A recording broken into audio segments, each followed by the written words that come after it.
Good afternoon! Welcome back to the Boss Under Show! Ang show ng mga boss under. Ayun! Okay. Welcome back! Kamusta ang ating Okay. linggo? Boss Meron D? na naman tayong panibagong episode na Oo. tatalakayin ngayon. Napakagandang topic nito. Totoo yan. Matutuwa ang mga kababayan nating Oo. Pilipino. Totoo yan, Boss D. Tsaka itong mga nakaraan linggo, no, mga Boss Under, puro tayo politika, no? Yes, Negative. Puro negative ang napapanood natin sa na eh. tayo sa politics. Sa politics. Puro negative ang napapanood natin sa telebisyon, sa balita, sa Facebook.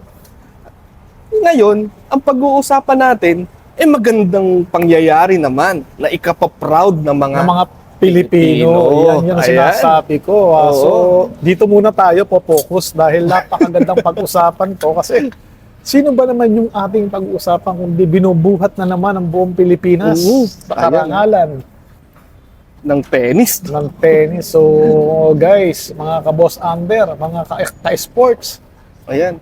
ito, abangan nyo kung ano yung mga dapat nating itulong at pasalamat sa kanya. Oo. Ayan. Ayan. Tsaka sobrang proud tayo dito. Pero anyways, so ano nga ba ang ating pag-uusapan ngayon, Boss Under? Siyempre, ang pag-uusapan natin, walang iba, kundi si Alex Ayala. Ayala. Yan po. Ayan.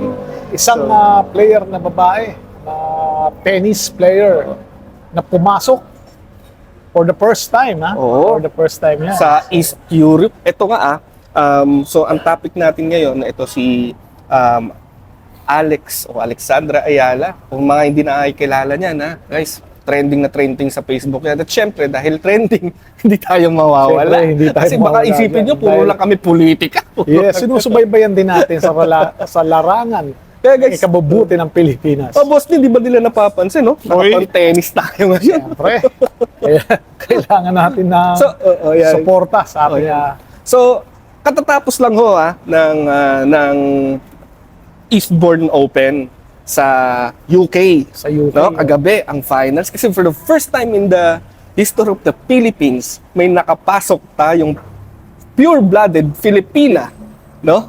Sa larangan ng tennis. At the first time na makapasok sa finals. So, unang-una sa lahat, sino ba yan si Alex Ayala? Alex Yala. Ang daming So, sa atin, nagko-comment. Oo, eh. Daming pumapasok. First of all, no, si Alex Ayala is a 20 years old player, Player. no, ng tennis.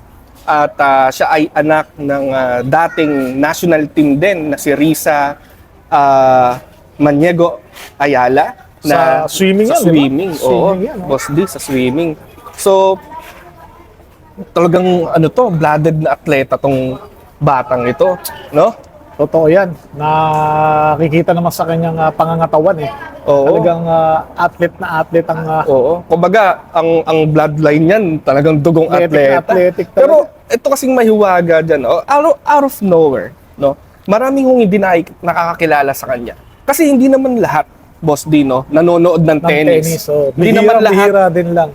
binobroadcast ang larong tennis. No? Hindi lahat maraming tournament ng tennis. At hindi siya gaanong sikat sa Pilipinas. Tanggapin na natin yun, Boss D, di ba? Totoo yun. No? So Totoo kaya yun. maraming hindi nakakakilala. Kung sino nga si Alex Oo. Yala, ano ba yan? At hindi lang, may mga sikat pa tayong mga tennis player, no? Hindi lang talaga sila nabo-broadcast. So, nagulat na lang tayo itong mga nakaraang linggo, itong nakaraang taon, meron pala tayong pambato. Meron pala tayong panlaban sa buong mundo. Oo, sa Boss larangan D. ng tennis, ha? Biro mo, 20 years old na Well, babae. imagine, 20 years old. To start with, no? Si Alex Ayala po ay nanggaling sa isang prestigious na academy Saan ba yan? sa ibang bansa, kay Rafael Nadal Academy. Kung nakikilala nyo si Rafa Nadal, Siya isa yung pong magaling na napakagaling player tennis, ano yan? tama. Dahil siya champion sa buong mundo. So technically, doon siya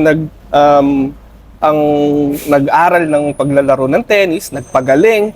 Pero ang kwento kasi is, since 7 years old pa lang si Alex Ayala, naglalaro na ng Humawak tennis. na ng raketa yan. Ay, nako po. Talagang- Paano talagang hindi Magtataka gagaling? ka bakit nakahiligan niya, no? Mm. Sa babae pa naman, alam mo naman, pagka babae, Ang sports niya, siyempre, volleyball. Hindi mo akalain na magugustuhan niya ang paglalaro ng tennis. Ha? Kasi pag tinamaan ka ng bola sa mukha ng tennis, aayaw ka sa edad mo yun eh. Pag nasaktan ka, iiyak Totoo. ka. Ikaw, si Boss Diho may experience po yan sa pagte-tennis. Yes, oo. Nagte-tennis po talaga. Naranasan ko mag-tennis pero hindi ko kinaya. Unang-una, napakabigat maglaro ng tennis. Ang hirap. Outdoor pa naman yung lalaroan. Outdoor, na may indoor din. Pero outdoor. nung panahon niyo siguro. Panahon namin, puro outdoor lang. Outdoor. Pero, pero hirap. maraming di ba, Boss D, paliwanag mo, maraming klase ng court sa paglalaro ng tennis. Madami, May grass, no? May parang clay. Di Yun ba? ang pinakamahirap, yung play. Yung clay, no? So, mabalik tayo, no? So, ayun nga, sa an early age of Alexandra Ayala, natuto na agad mag-tennis. Nag-aral mag-tennis, nakapag-aral sa prestigious academy ni Rafael Nadal sa pagte-tennis. Kaya, no wonder, talagang gagaling tong bata. Na-train ng gusto. Nag-train ng gusto. At ang kauna-unahan niya, Boss D, na nakilala siya at milestone niya is yung nanalo siya sa French Open nitong 2020 as a champion, mga Boss Under. Yun lang. Yun. Imagine, she was just 17 years old, I may say, or 16 years old, mga Boss Under. Nag-champion ka na sa French Open. That's an international tournament. Kaya napursige sila na talagang panindigan na ang pagiging player. And she was just ranking niya sa WTA sa tennis is more than 170 plus pa. Ganun pa siya Ganun kataas. kataas. Ang layo, ano? Napakalayo ng ranking niya. And bakit ba nagte-trending ito? Ito. Nung nakaraang linggo. Alam mo, Boss A, yung ranking niya na ganun kataas, hindi siya masyadong pinapansin. Hindi pinapansin Walang niya nakakapansin sa kanya. Well, Talagang yung bata, nagsumikap, pinilit. Talunin lahat ng magagaling. Oo. At saka, imagine, on that early age, no? Ang mga kalaban niya doon medyo may edad na rin eh, no? Sa mga veterano na rin. Oo, mga kilala na sa Sanay na sa mga tournament, sanay na sa mga larong last month. balagbagan. Ang una kong nakita siya sa Facebook, sa online, sa social media, nung tinalo niya yung rank number 2 ng WTA. Oh, sino yan? Last month. Tinalo niya ang rank number 2 ng WTA Oo, no? para doon sa qualifying ng Eastbourne Open. Imagine. So, ayun, nangyari na. 'Di ba? Nangyari na. Siya So, na talaga ang pinambato natin. Yun nga lang, Ito na nga. So last week nag-start po ang ang Lexus Eastbourne Open. Isa tong prestigious na tennis tournament. So kung napanood nyo mga Boss Under, halos umabot siya dito ng finals, Boss D, no? At ginanap niya kagabi sa isang championship match between Maya Joint. Pero nakaka-stress, ha? before we go there, Boss D, yung mga tinalo niya, no? Yung mga tinalo niyang sa simula't simula hanggang makarating siya doon sa finals, hindi po mabiro. Yan, Boss D. Hindi basta-basta yung mga player na yun. Hindi basta-basta. Kumbaga, parang ganyan ang laban lagi. Laging ganyan lang kaliit, ganyan. Pilipino, Pilipina, Eto lang, Ganun Tapos yung iba, ganito. Just because, kasi nga, hindi naman sikat ang Pinoy pagdating sa pagte-tennis, no? Pagdating sa kasi Hindi siya number one sports natin. Normally, volleyball, basketball tayo, di ba? hindi natin hindi And kamay, ginulat po na netong ni Alexandra Ayala ang buong mundo. Ang galing mo, Galing mo. Alex. Hanggang ngayon, hindi pa rin ako, proud pa rin ako sa'yo. Oo, tsaka tuwing interview niya, no? Pag nananalo siya, may ini-interview siya, napaka-emotional niya. No? At lagi niyang down to earth lang lagi, no? Hindi siya mayabang, Oo, hindi siya like kagabi nung hindi man siya pinalad kagabi sa finals versus Maya Joint, pero sinabi niya doon na it is already an achievement for every Filipino, no? For every Filipino, at proud siya na narating niya yon. Although hindi siya nanalo ng champion. Bakit? Anong sabi niya doon sa interview niya? Ang sabi niya is Hindi, this is the very first time that a Filipina did something in the world. Di ba? Oo, Sobrang nakakaluha. inaalay niya, no? Boss Inaalay niya Andel. ang lahat para sa karangalan ng Pilipinas. Tsaka, Diba? kung napanood nyo, ma-stress kayo kasi Ang ganda ng ang laban. ganda ng laban, tsaka laging lamang ang ating kababayan. Laging lamang. Laging lamang. Baka nakaliman juice ata yun eh. Nakaliman Oo, juice. nakalimang Diyos yun. So, yung tense siguro sa kanila, sa family 6-6, nun, 7-7, grabe. 8-8, 9-9. Tapos, doon na nagkatalo. Sa No? totoo lang, yung kalaban ni Alex, kinabahan din talaga yun. Kinabahan din yun. Sobrang kabado yun. Hmm. Euro mo, tatalunin siya ng isang Pilipina ng napakagaling maglaro ng tennis. Totoo yan. Totoo yan, boss. Na D, walang experience sa mga championship na ganun kalalaking championship. At mabigatin po ang nakalaban po ng ating pambato doon, ha? Sila Baptiste, o iba. Hindi ko na mabanggit yung mga apelido, pero mahihirap, ha? Pero magagaling po yun, mga ranker po yun sa WTA. So, ayun, kailangan tayo maging proud, no, Boss D, Ba, syempre. sa mga atleta nating Pilipino. Hindi lang sa kanya, Oo. hindi lang sa kanya, dapat pala ang gobyerno natin suportahan ng gusto. Tulad nga niyan, na lagi namin sinasabi ni Boss D na lagi na lang tayong nakapokus sa politika, no? Oo, Mga negative na nangyayari sa impeachment. Diba? Tayo nakatutok doon. Walang nangyayari sa Hindi. ano natin. Oo, hindi ho natin napapansin, Boss D, na meron pala tayong dapat ika-proud at na dapat nating sinusuportahan, na dapat nating pinanonood, hindi kung Tama. ano ng mga bagay-bagay, no? Tigil muna natin yung politics na yan at darating tayo dyan. Tama. So dito masasayahan talaga lahat ng Pilipino. Ngayon, ang tanong, ano ba ang susunod na para kay Alex Ayala? Yan, siyempre, naranasan niya nang maglaro sa ganyang big tournament. Alam ko meron pa siyang sa lalahokan eh. Oo, next week yan, ha? Next week, Sabay-sabay meron pa nating siyang panoorin yan, mga boss under. Dito Ito naman- mabigat. Ano yan? Wimbledon.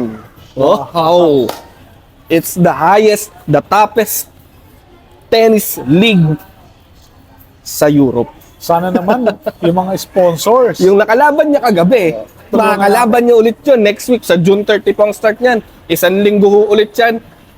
Pakiusap mga mamamayang Pilipino, no? Suportahan natin. Yung mga nag-sponsor, suportahan din natin. Oo. Bigyan natin siya ng bonus. Pwede ko ba pangalanan yung sponsor niya? Pwede ba natin yung pangalanan? Ang boss under. Hindi, panoorin nyo na lang. Panoorin nyo na lang. Nasa damit niya yun, no? Oo. Nakita nyo. Bawal eh. Bawal. Pero mabibigat yun. Bakya naman. Meron naman yan. Tayo, may tutulong natin dyan. Ipapakita natin, ipaparamdam natin Oo. sa mga kapwa natin Pilipino na meron tayong isang Pilipinang lumalaban sa tennis. Lumalaban. Habang kayo nakipaglaban sa politika, yung isa nating Pilipina, lumalaban doon. Para sa ating karangalan ng bansa. Sino rin ang magwawag ito? Pilipinas din eh. Mm-hmm. Lalo na pag nakuha niya yung champion. Naku, Naku po. Muntik na kagabi, ha? grabe ha. Alam niyo ho, mga boss under, habang pinapanood ko yung pangatlong set, parang naluluha na ako sa sobrang higpit ho ng laban eh. Ako nga, kinikilabutan Kinikilabutan ako. Ang dasal Ilipin mo, ha? Manalo, Yung set 1, panalo yung Maya Join. Yung set 2, panalo siya, tinambakan niya, 6-2. Set 3, ganunan sila hanggang sa matapos ang laro. Muntik na, kapiranggot na lang, boss. Na lang, May champion na sana tayo. Kinabahan na nga yung kalaban Oo. natin eh. First, kung nangyari ho yung kagabi, no, Boss D, ay nako, sobrang historic po talaga nun sa Pero Pilipinas. alam mo, pinapanood ko siya, hindi siya nakikitaan ng nervyos sa Oo, paglalaro. no? Yung pa isa. Pag nakita mo yung reaction ng mukha niya, talagang Minsan nga, kung mapapansin mo, Boss cool D, na cool lang. Ano lang eh, talagang serious lang talaga siya sa paglalaro eh. Talagang, totoo yun. At sa sobrang focus niya, Boss D, minsan, di niya alam na tapos na ang laro. Nagugulat lang siya, panalo na siya. No? Yun. Ibig sabihin, kapag naglalaro ka, hindi niya tinitingnan yung score. Wala. No? oo. Nakapokus lang siya. Basta talagang didiskartehan niya lang yung kanyang paglalaro ng tennis. Kung na-error na yung kalaban, alam niya, nag-points na siya. Yun na yun. Oo. So alam mo ba, Boss D, makento ko lang, nung kabata ako, gusto ko rin magganyan eh, tennis eh. Kaya lang, Medyo mahal mo ang mga gamit na magte-tennis, ha? Tsaka hindi ka kasi makakapaglaro nun ng araw kung saan-saan, eh. Yes, Di ba? Yun ang mahirap, eh. hindi katulad ngayon, marami ng court na Pwedeng laruan. Laruan, Oo. pwede yung... Ayan. So, So, marami ng kabataan ngayon na na ano na sa tennis, oo, dahil din sa kanya. dahil sa kanya, no? sa Oo. binigay niyang inspirasyon, Inspirasyon. At yan sana, Boss Ander, ang ating ihiling sa ating mga namumuno sa bansa. Bigyan ho natin ng budget ang mga kabataan, ipakilala po natin sa kanila ang tennis, ang swimming, ang golf, 'di ba? Ang mga Oo. larong hindi sikat sa atin na meron pala. Nakaya pala ng mga Nakaya Pilipino. pala ng mga Pilipino. Yan, ang the best dyan. Diba? Kaya pala ng Pilipino. Kasi alam niyo naman ng Pilipino, hindi naman nagpapadaig yan. Lalo na sa sports. Hmm. Kaya, Very serious siya pag naglaro, pag nalaman niyang, gusto ko to. tama. Paninindigan niya. Gusto ko mag-tennis. Tulad ni Alex. 'Di ba? Si Man, Ilang years old ba yan? Ilang taon ba 20 yan? years old. 20 years old. How Napakabata can you imagine kapag umidad pa siya? No? Umidad pa siya, gagaling pa siya, marami pa siya mga kalaban at ipagmamalaki natin sa buong mundo. Ako tingin No? ko talagang paninindigan niya na yan eh. Kasi marami nang lalahok ang tournament yan eh. Tsaka pag napanood nyo ang interview niya, talagang lagi niyang sinasabi na gusto niyang maging inspirasyon sa mga kapwa niya Pilipino, no? Sa larangan ng tennis. Okay? Kaya siya tinawag na Queen of Tennis of the Philippines. The Philippine Queen of Tennis. Yan ang gayahin natin, biro mo. Binibigyan niya ng inspirasyon ng mga Tahimik lang. kabataan ha. Binigla Gusto niya. niyang maging siyang inspirasyon. Oo, mga inspirasyon. kabataan. Kaya gusto niya mag-champion. Kaya gusto niya tumalo ng mga mabibigat na pangalan. Gusto niya na ang Pilipino ay may galing, May galing at may talaga. makilala sa laro ng tennis. Actually, ang Pilipino naman ang mga Pilipino naman magaling naman talaga sa sports yan. Hinahamak lang tayo kasi ang tingin sa atin maliliit na tao. Akala Oo nila, nga, hindi natin kakayanin yung laro ng malalaking tao. Sa tama. basketball nga, kung laitin tayo, pero kita mo naman, Nagcha-champion tayo. tayo, ha? Kahit maliliit tayo. Mhm. So, ganun din dito. Kaya sana, suportahan ng ating mga namumuno ng bayan Tingin ko naman, susuportahan nila yan. pagkatapos ng mga nangyari. Nakita nila yung paghihirap ng bata Totoo. Talagang Kaya- para sa bayan yun, hindi naman para kay Alex lang yun. At ang mga kabataan din, kayo mga kabataan, subukan ninyo, no? Kung may gusto kayong sports, no, Boss D? Oo. May gusto kayong laruin na sa puso Ipursige nyo, nyo, oo. pursige nyo. 'Di ba? Marami nang libre, no, Yes, sa oo, Pilipinas na marami gusto na. nyong matuto ng ganitong sports. Pumunta lang po kayo sa ating mga sports center, sa mga eskwelahan, Sa eskwelahan. marami pong the best libre. yan. Okay? So, ating mga kabataan, gayahin mo natin, no? Ang pinagmamalaki natin si Alex Ayala. No? Kung may mga talent kayo na hindi nyo pa nailalabas, no? Ilalabas na kaya nyo Subukan pala. mo. Kaya nyo pala. Okay ngayon, Boss A, ang tanong. Ano nga ba ang mangyayari kay Alex ngayon? Oo, no? Ito na nga. So, pine-prepare niya na makasali sa, ito nga, for next week, kasali siya doon sa Wimbledon, no? Isang pinakamataas na tennis tournament sa Europe. Sa Europe, That's the Wimbledon Open. Marami pong malalakas, lahat ng ranker po doon sa tennis, kasali po doon. At hindi lang yun, singles at saka doubles yun. At siyempre, pine-prepare yan. Nagpe-prepare yan si Alex Ayala. Oo. Possibly sa Olympics. Kasi 20 years old, ilang Olympics pa dadaanan yung yan. pressure dyan, mabigat. Oo. Pag nandun ka na, yung pressure. Totoo. Hindi, kasi si Alex, bata pa yan, siyempre. Kahit pa paano, hindi niya pa alam kung paano labanan ng So, magaling din naman ang kanyang mga coach. Totoo. Mga coaches. Shout out sa mga coaches niya. Sa family niya laging nakasuporta sa kanya. Sa trainer niya. Tsaka, totoo sinasabi ni Boss D, no? Kaya mahalaga yung mga tournament na yan, nasasalihan niya, mabibigat. Kasi as early as sa edad niya na ganyan, makakalaban niya na yan, magagaling na. Magagaling na. Saka, How can you imagine pagdating in the future? iba yung Diba? iba yung ambience, Oo, iba iba. yung pressure, talagang, wow, nandito ako, paano ko kaya? Oo. Medyo siyempre, kakabahan din yan, yung ating panlaban. Pero sana wag kang kabahan dahil naranasan mo nang makipagbakbakan. At susuportahan ka namin, Susuportahan ka all the way. Gagawan ka namin ng malaking fans na ano rito. Kami ang magiging presidente ng ano. Oo. Baka naman gusto mong padalahan kami ng ticket, samahan ka namin dyan. Hero lang, no? Joke lang yun. Joke Kasi, lang. Manonood na lang kami. ano lang natin, shoutout lang natin yung mga sponsors niya. Tulungan nyo ng gusto. Oo, baka naman, no? Ang ating player. Hindi, sabi ko lang, isang bangko yan at saka isang communication company. Talaga. Mabigatin din yan. Congratulations pala sa inyo. Oo, biglang ganda ng endorsement. Saktong-sakto. Napakagaling din eh. Napakagaling ng mga sponsor na yan. Oo. At alam nila na may patutunguhan yung Oo, ang bata. Sigurado ako, silang unang sumuporta kay Alex Ayala. Kaya shout out din talaga sa Nakita inyo. nila yung future ng bata. Oo. So tinulungan nila. Tulungan So, nila. Hindi na sila nagdalawang isip na tulungan niya. Kaya, shout out kasi sa dami ng pwedeng i-endorse ni Alex, 'di ba? Oo. 'Di ba? Ibig sabihin sila yung nauna, sila yung unang nakakita. Sila yung nagtiwala sa Nagtiwala. bata. Oo, yun yung pinakatamang salita. Doon nagtiwala sa bata para manalo sa mga tournament na yan. Correct. That's right, Boss D. So, ayun, no, Boss D. Kayo, ano ang masasabi nyo sa journey ng ating pinagmamalaki na sa Alex Ayala? Ito, itanong natin sa mga na kapwa Pilipino natin kung ano ang masasabi nyo kay Alex Ayala. O comment nyo lang dyan. Comment nyo lang. Napakagaling na player natin yan. Kailangan natin bigyan ng moral support. Hindi man tayo makapunta ron, siguro pagdasal natin, ano? Yung panoorin natin, Panoorin malaking bagay natin. yan sa buong mundo. Isipin nilang, Boss D, ibang lahi nga, pinanonood ang ating kababayan. Yes, Tayo pa kaya? Tayo pa kayo mga Pilipino. Oo. Magsama-sama tayo, panoorin natin, tulungan natin siya, bigyan natin siya ng lakas ng loob. Tama yan. So, ayun lang, no? Ulit, congratulations sa ating kababayan na si Alex Congratulations, Ayala. Alex Ayala. At patuloy ka namin susuportahan ang Boss namin Am. at tututukan namin lahat ng laro mo. Oo.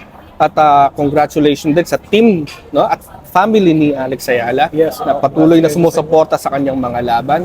At ang masasabi natin sa mga kababayan natin sa sports ng tennis, Okay? malay nyo, no? Sumali din ho kayo sa mga ganyang mga tournament. Huwag niyong panghinaan ng loob na pag natalo kayo sa isang Laban. game, aayaw na kayo. Hindi. Meron pa rin kayo magagawang paraan para manalo. At Boss D, ano naman ang masasabi mo para naman sa mga namumuno sa ating bansa?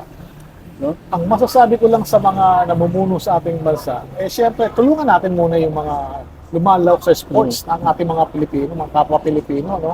Specifically, bigyan natin ng pansin muna, bigyan natin ng magandang suporta.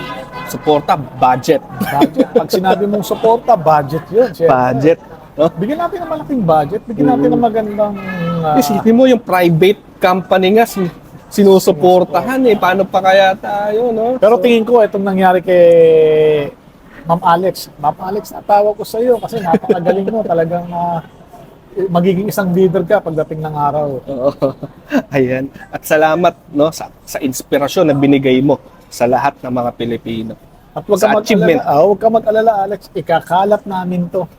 Yung pagiging champion mo sa puso ng mga Pilipino. Ayan. Sa larangan ng tennis. Champion ka sa amin.